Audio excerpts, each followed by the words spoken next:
WNYC Studios is supported by Wise. Wise, the smart way to manage the currencies you need around the world.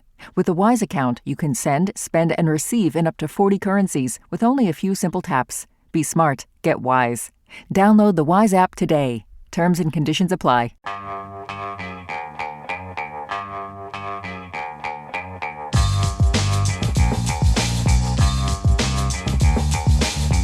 It's the Brian Lehrer Show on WNYC. Good morning, everyone. So Bloomberg News got a copy of the 14-point Memorandum of Understanding that the U.S. and Iran are supposed to sign on Friday.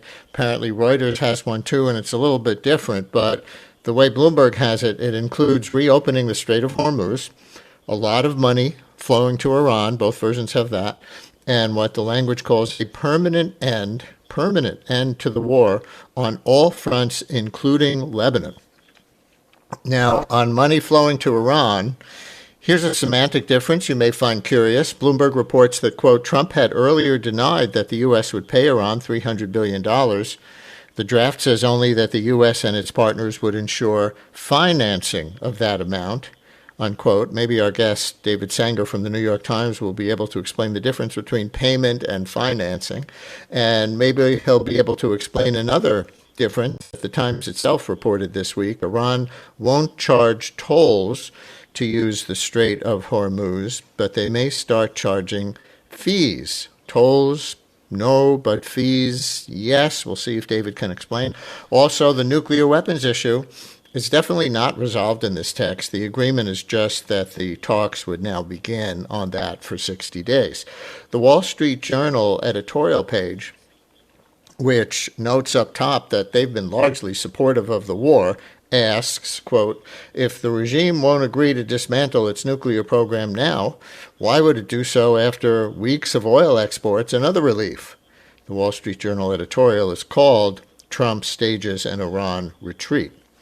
A big unknown, will Israel go along with language that restrains it from continuing to fight Hezbollah in Lebanon? It may surprise you that Trump said this about Israel's tactics there yesterday. I'll tell you what, Israel's fighting Hezbollah too long and too many people are being killed. And you don't have to knock down an apartment house every time you're looking for somebody, because there are a lot of people in those apartment houses, and they're not all Hezbollah, that I can tell you. And I suggested to Israel to let Syria take care of Hezbollah. Because to be honest with you, I think they'd do a better job of doing it. Well, if that's what he thinks about the Lebanon operation, I wonder what he really thinks about Gaza that he hasn't said publicly.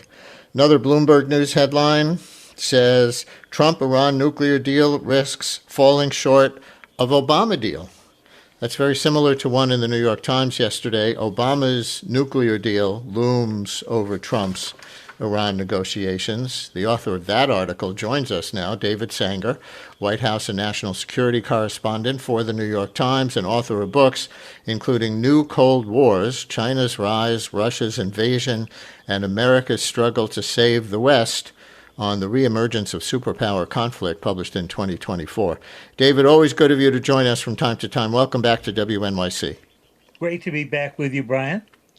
First, we'll work from the text of the agreement as published by Bloomberg and assume it's accurate. I gather you've seen the Reuters version also, and you may have some comparisons on, that raise some questions. But have you or your Times colleagues independently verified any of this as well yet? Well, we've written a lot over the past couple of weeks about what we believe is contained within the 14 paragraph agreement.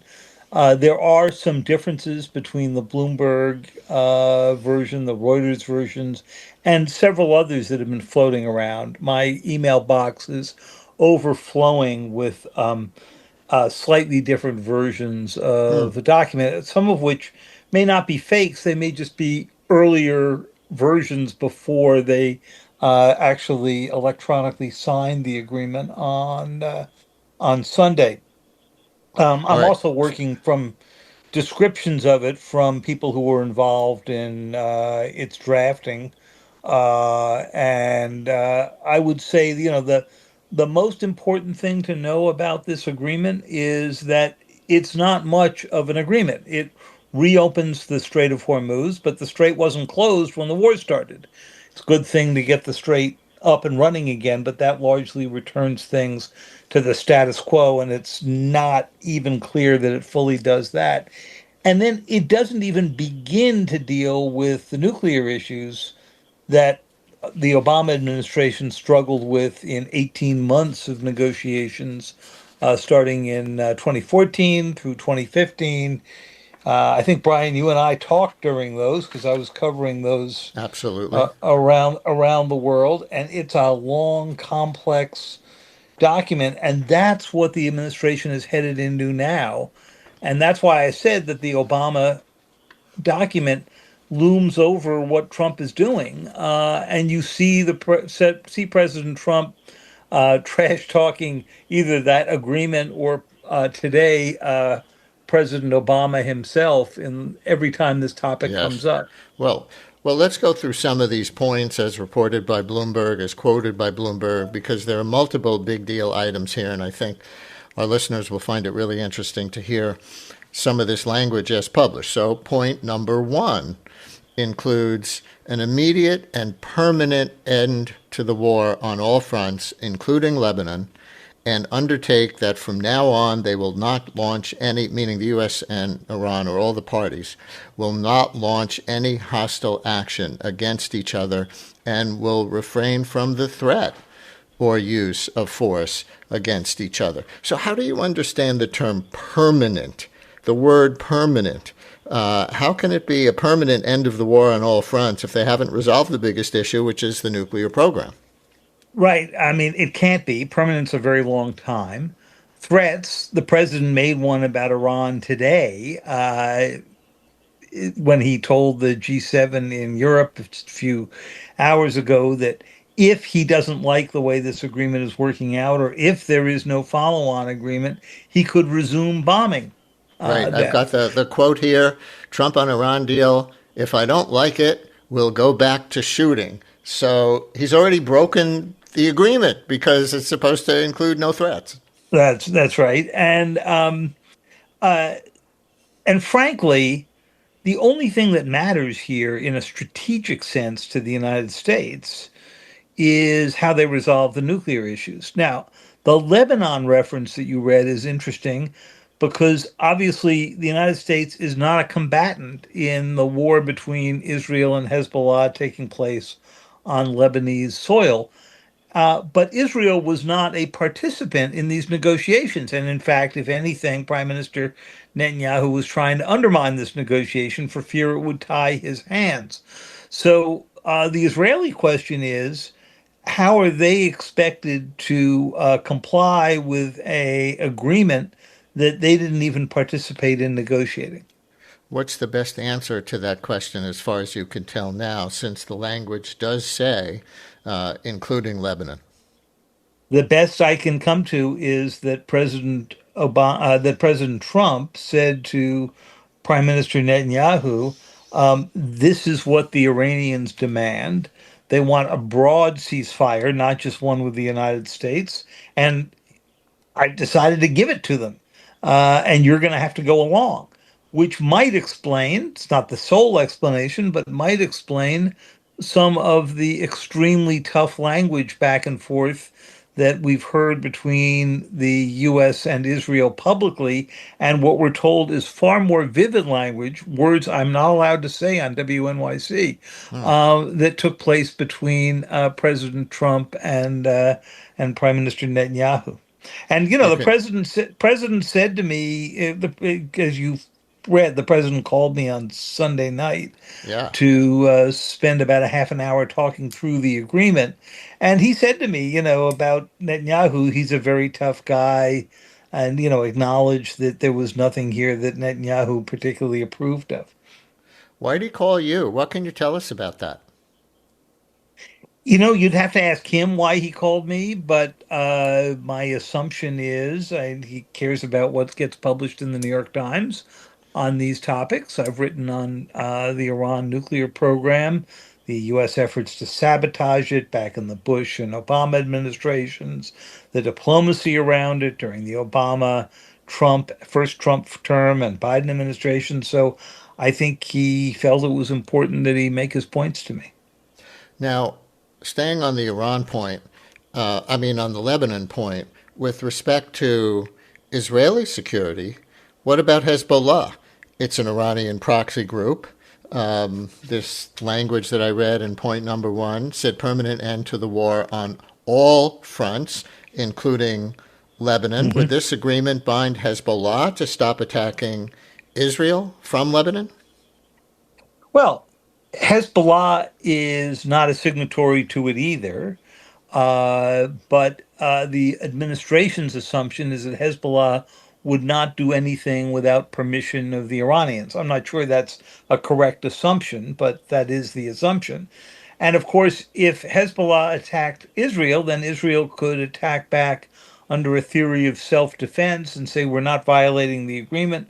We were attacked first. So I think you've gotten right at one of the central weaknesses here.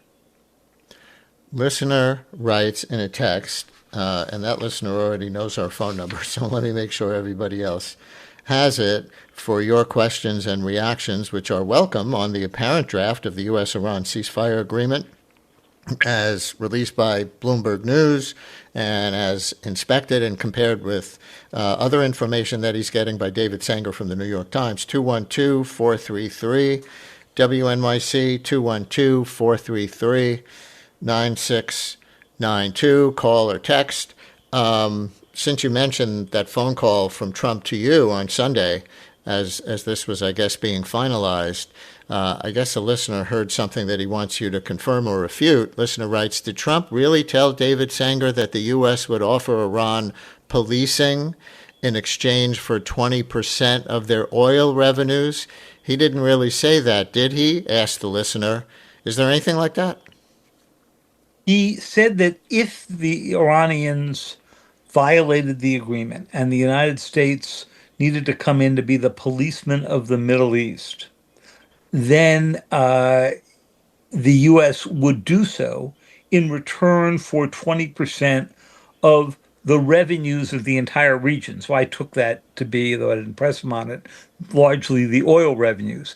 And that would not be just Iran, but Saudi Arabia, UAE, Qatar, Oman, everybody who would benefit from the American protection. Now, as I wrote in the story Sunday night, that would essentially rewrite the rules of American power in the Middle East and turn us into something of a mercenary force rather than a stabilizing superpower force that the role we have played since the end of World War II and certainly since the independence of Israel a few years later.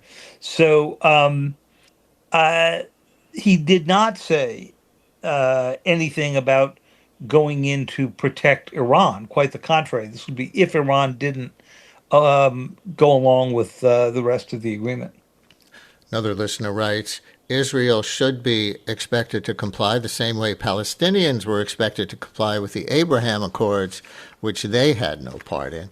But what you were just describing brings us to points 4 and 5 in the text on the Strait of Hormuz. Number 4, immediately upon the signing of this memorandum, the United States lifts the naval blockade and will prevent any interference or obstruction against Iran and restore traffic with a maximum of 30 days to its full capacity. And number 5, related on the other side, upon signing this memorandum, the Islamic Republic will immediately take steps to ensure that the movement of merchant ships from the Persian Gulf to the Sea of Oman and vice versa is resumed within 30 days to the pre-war volume. And so, David, that looks pretty straightforward, but I know you're much better at decoding things like this than I am. Is this the sort of the easy peasy part now on the Strait of Hormuz? Well, from the accounts we're reading in the region, the blockade looks like it's already loosening, if not ending. And the blockade would pretty much end, the president has indicated, as soon as this thing is signed. It's been electronically signed Friday. It gets ceremonially signed, we're told, by Vice President Vance in Switzerland, and that probably the head of the parliamentary system in Iran, and I suspect Abbas Arghachi, who is the foreign minister and was a participant, a very influential participant in the 2015 negotiations, so he knows all of this well. Um, Once the blockade is lifted, then Iran is free to ship its fuel to its main customer, China. And China's where 90% of Iran's oil goes right now anyway. And so the economic benefits to Iran would begin immediately, which then raises the really interesting question. If you have lifted one of the main economic sanctions that you've done, which the blockade enforced, as you are heading into the new negotiation over the much harder part, the nuclear program, haven't you given away a good deal of your leverage? Right, and you're getting a little ahead of me. So let me jump right to that part of the draft agreement, as reported by Bloomberg. These big money flows for Iran, which I think are already controversial on the political right. There are a number of articles in the Times and elsewhere about Republicans not being happy about this, at least some Republicans. So point number 6, the rehabilitation and economic development of the Islamic Republic of Iran, while ensuring financing of at least $300 billion dollars. The implementation mechanism of this plan as part of the final agreement will be formulated within 60 days.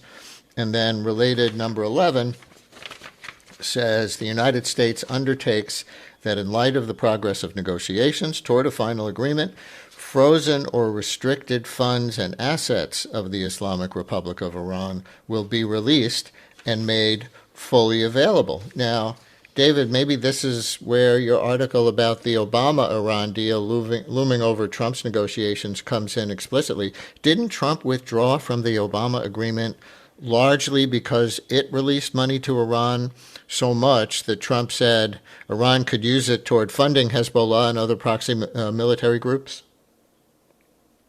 It was one of the reasons. If you go back to the May 2018 speech he gave on the day that he pulled out of that agreement, over the objections of several of his national security advisors, you will find a long list of complaints. One of them is that the Obama agreement had an expiration date to it, which was 2030. It would have lasted essentially 15 years. It ended up lasting 3 years because President Trump ended it. He was complaining about the fact that the Iranians were still allowed to do some low-level nuclear processing. He was complaining about the fact that it didn't close a number of Iran's major enrichment facilities, including Fordo, which was one of the three that President Trump ordered bombed a year ago this coming weekend in Operation Midnight Hammer, and that the nuclear fuel has been buried in those three facilities ever since. So he had a series of complaints, but he has repeatedly, and as recently as this morning, complained that President Obama released $1.7 billion in Iranian funds to Iran during the course of this deal that he struck 11 years ago. That was Iran's money. It was actually a payment that they had made for some military equipment just before the Shah was overthrown, and the U.S. obviously didn't deliver the equipment to the new revolutionary government, but it also didn't return the money, so they gave it back. Now, the very funny part of this is when you ask people in the administration why this deal that the president has put together contemplates returning frozen funds, their talking points include the fact that it's Iran's money. Well, it was Iran's money 11 years ago as well. So they've got a lot of work to do here. First, to just match the provisions that Obama got out, like shipping 97% of the fuel out of the country, um, and then explaining that they've done better. As the texts continue to come in from listeners, One responds to the previous text I read from a listener who said Israel should be expected to comply, even though it was not an official party to this agreement, just like the Palestinians were expected to comply with the Abraham Accords, which they were not a party to. So another listener reacts to that critically, sarcastically, as the way Palestinians were expected to comply with the Abraham Accords. Palestinian reaction was October 7th. So, of course, that goes back and forth among people who feel strongly on either side of that. But to what we were just starting to discuss about this language on money to Iran, that language that I read in point number 6 of the draft, the rehabilitation and economic development of Iran, rehabilitation. Iran had previously demanded demanded that they get reparations for the damage the U.S. inflicted with all the bombing and the U.S. blockade. They used the word reparation. Would you call these financial items and the word rehabilitation reparations? I would not. Reparations would be paying back for damages done. It's what the U.S. and its allies demanded of Germany in World War One, and turned out to be a bad strategy because it helped contribute to uh, World War the Germany that emerged to invade neighbors and begin World War II. Um, there is a section of this that envisions a investment fund of 300, at least $300 billion. The president's team says that this would not be U.S. money, but instead would come from the other Gulf countries. In other words, the Sunni Arab states in the region would pay for an investment of up to $300 billion in Shia Iran, right? And that on top of that, that Iran would somehow have a way to absorb that kind of investment and make sure that it paid off. Right now, they do not. And so it's a really interesting question whether they are dangling this $300 billion as a prospect or whether they think that this is just words on a page to sort of make the reparations issue go away. But it does, Brian, take us to one of the fundamental assumptions that the administration is making. And you see them make this all around the world, which is that what's driving Iran, or what will drive Iran the most, is the opportunity to rejoin the global economy and bring in Western investment and sell their oil on markets around the world. I'm sure the Iranians want to go do that. But the question is, with a revolutionary government, do they care more about money or do they care more about continuing the revolution? And that's the fundamental battle inside Iran. Another detail regarding the language here, the Bloomberg News story that I cited about the text of the agreement that they released said Trump had earlier denied that the U.S. would pay Iran $300 billion. The draft says the U.S. and its partners would ensure financing of that amount. Semantic difference or meaningful difference between pay Iran $300 million and ensure financing of that amount? Big difference. I mean, first of all, the wording as I've seen it does not suggest necessarily that the U.S. is the source of that $300 billion. Maybe American investors would be. More likely, it would be from the nearby Arab states. But the president has said outright that he did not expect that to be a U.S. government investment. And I can't imagine that you could get through in Washington, that President Obama could have, or that President Trump could get through an investment in a country that the U.S. still designates as a terrorist actor around the world. We'll continue in a minute with David Sanger. We'll get more into the nuclear portions, which are supposed to be the central reason that Trump says he launched this war in the first place. We'll get into the nuclear portions of this 14-point memorandum of understanding that's now been published in at least a draft that Bloomberg News released. And we're going over the language as they published it with David Sanger from the New York Times, who is a kind of mega expert on all of this kind of stuff. And with your reactions and questions, 212-433, WNYC 433-9692.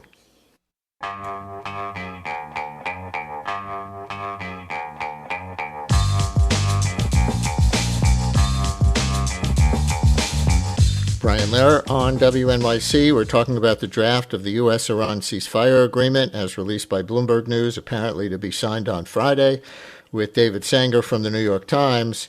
Just a few days ago, Trump called the Iranian leadership very dishonorable people in a post and said there is no such thing as dealing with them in good faith.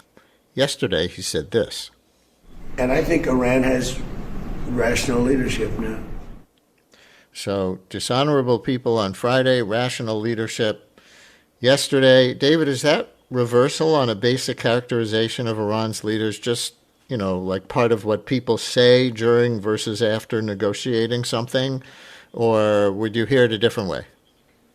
I hear it differently. I don't find that in past negotiations, usually the U.S. would characterize the other side that you are negotiating with, but instead to take the neutral position that we negotiate with whoever it is who's in power, and we don't believe a word that any of them say, so we design our systems to verify at every stage. And to watch the president switch between declaring that this new government is pragmatic to declaring that they are completely untrustworthy is a little bit seems like he is just trying to play for the advantage of the moment, right? In his description of this, it's not the only area where he has been contradictory.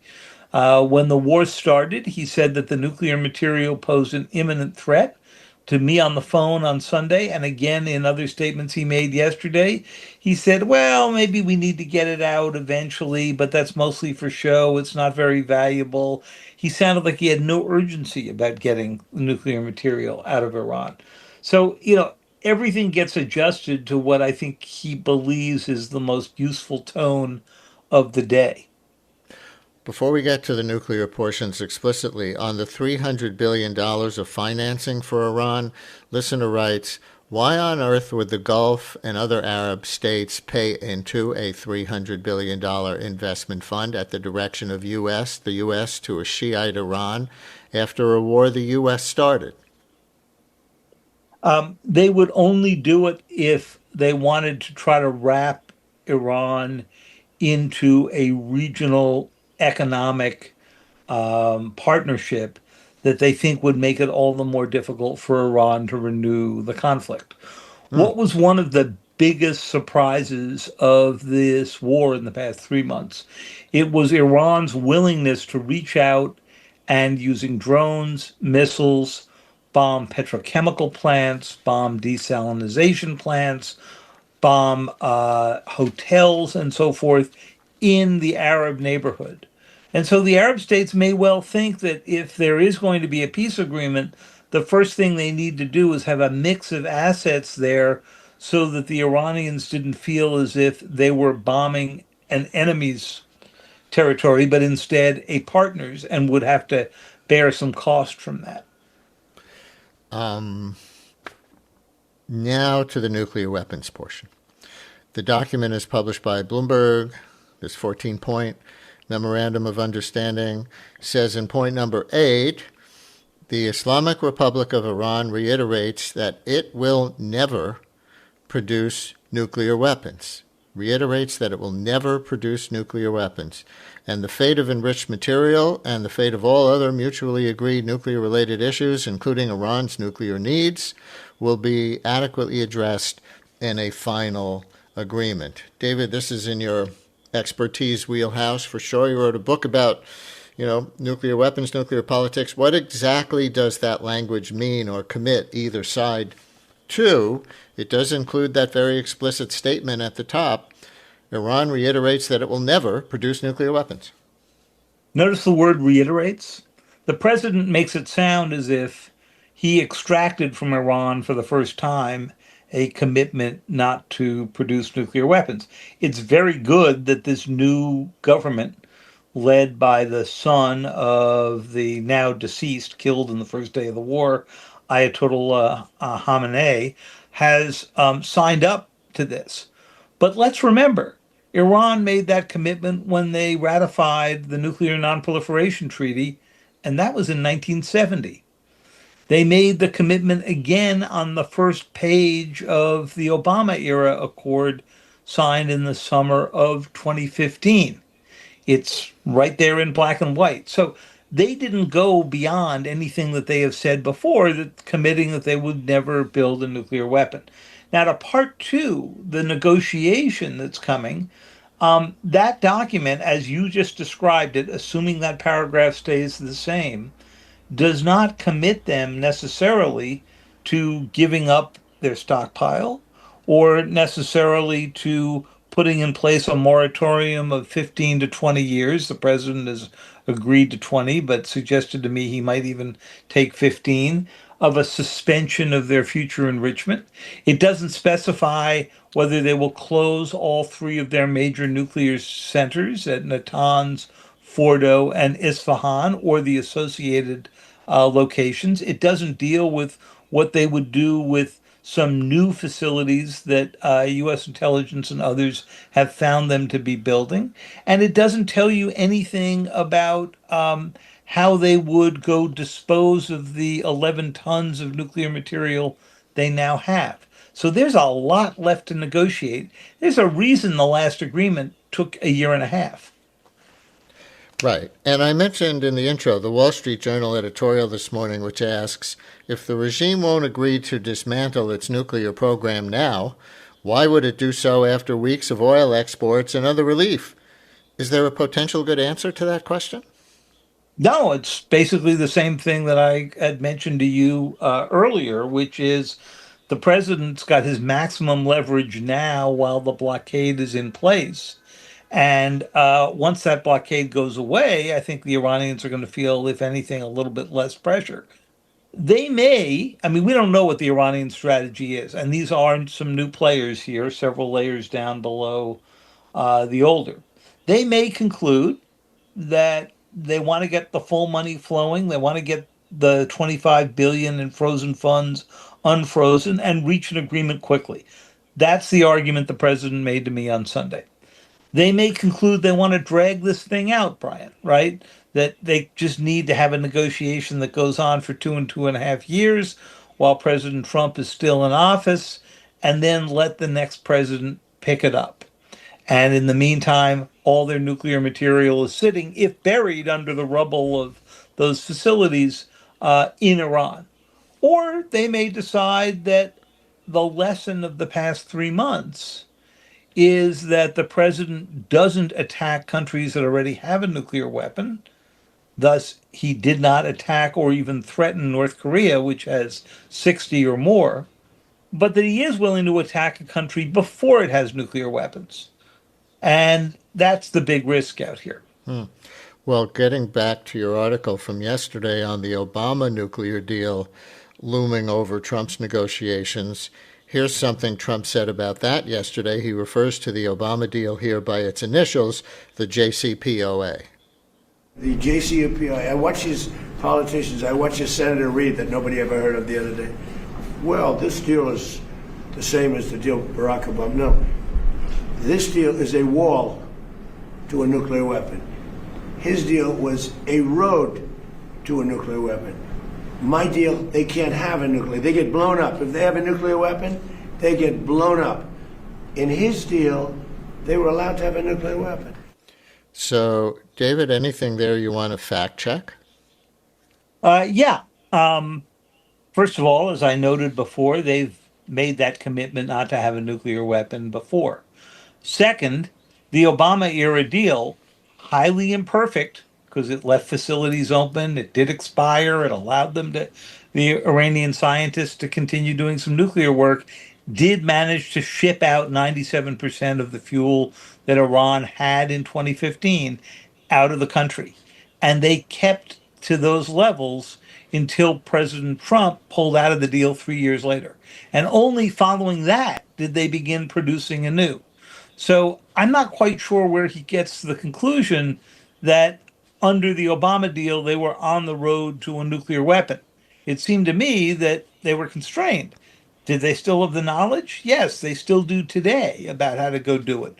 But the trick for President Trump now is that he's got to show that he gets at least as much of the nuclear fuel out, that he starts with managing to downblend or dilute the fuel, 970 pounds of it, that is closest to being able to be used in a nuclear weapon. It's enough to make about 10 to 12. I'll note that the Israeli Palestinian conflict rages as ever in the text threads. I will read a couple of these. One, it is not fair that Israel gets away scot-free as ever. Israel should be made to contribute monies, writes one listener on one side. Another one writes, my family members spent half a day in the bomb shelter in northern Israel because of bombs coming over the northern border of Israel from Lebanon. So now Trump expects Israel to let themselves be bombed and not defend themselves. And another one on that side says, peace in Lebanon is included. What about peace from Iran to Israel, including Iranian support to, quote, anti-Zionist terror groups? So we touched on this before, but this is probably going to continue to emerge as a major issue around this agreement. What exactly, or as close to exactly as we can say, it promises for both Israeli security as well as Lebanese security from Israel? So President Trump argued to me on Sunday that the Israelis and that Prime Minister Netanyahu should thank him for negotiating this agreement, because had he not negotiated it, Iran would be on its way to a nuclear weapon, and Israel would be its target within hours of getting one. Now, there's a lot to unpack there, including whether the Iranians could make the final, make it to the final steps of constructing a weapon, and if so, if they would use it right away, knowing that the retaliation from Israel would probably be the annihilation of Iran. Israel has 100 or more nuclear weapons itself, though it does not acknowledge them. I'm not sure the president was right there, but if you take a position on one side or the other of the Israeli Lebanese conflict, the Israeli Hamas conflict, you're bound to say that this agreement does not provide a lot of specificity about how one would resolve either one of those issues. And it wasn't really designed to. It's designed to go deal with the nuclear issue first and foremost, missile issues secondarily. And you'll notice in that draft that you've been reading down, Brian, the most interesting stuff in it is what's not in it, including dealing with Iran's missile capability. Last thing, and I know you have to go in a minute, one final item from the 14-point draft agreement with Iran as reported by Bloomberg News. The last one, point 14, says the final agreement will be approved through a binding resolution of the UN Security Council. That's not this agreement. That's any final agreement that they're supposed to negotiate over the next 60 days regarding nuclear and other things. But my question is, since when does Trump defer anything to the UN Security Council, where Russia and China both have veto power? Why would they sign on to that? Well, it's interesting because Russia and China were both party to the negotiations in 2015. You'll remember that they joined with the Europeans, Germany, France, Britain, the United States, in negotiating that deal. And they were actually quite helpful in that deal. And obviously, China's got a big interest in getting oil through the Strait of Hormuz. So they would have a big interest in getting this settled. And I don't think Russia wants to see a nuclear armed Iran any more than we do. But what else is missing from that? There's one other place the president's going to have to send a final agreement. It's the U.S. Congress. And you may remember there was a huge fight over the Obama era deal, including from Iran hawks in Congress.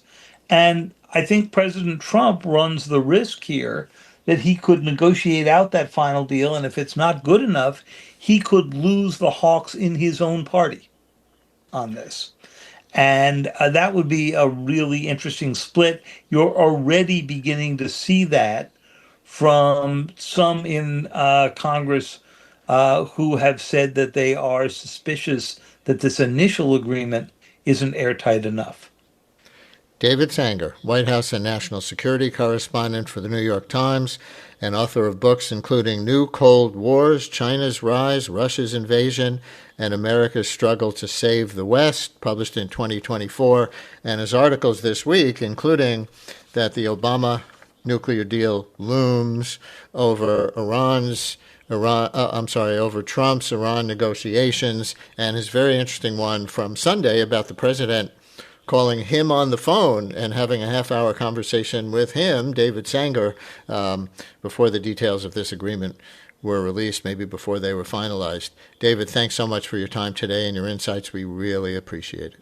Great always to be with you, Brian. WNYC Studios is supported by Odoo. When you buy business software from lots of vendors, the costs add up and it gets complicated and confusing. Odoo solves this. It's a single company that sells a suite of enterprise apps that handles everything from accounting to inventory to sales. Odoo is all connected on a single platform in a simple and affordable way. You can save money without missing out on the features you need. Check out Odoo at odoo.com. That's odoo.com.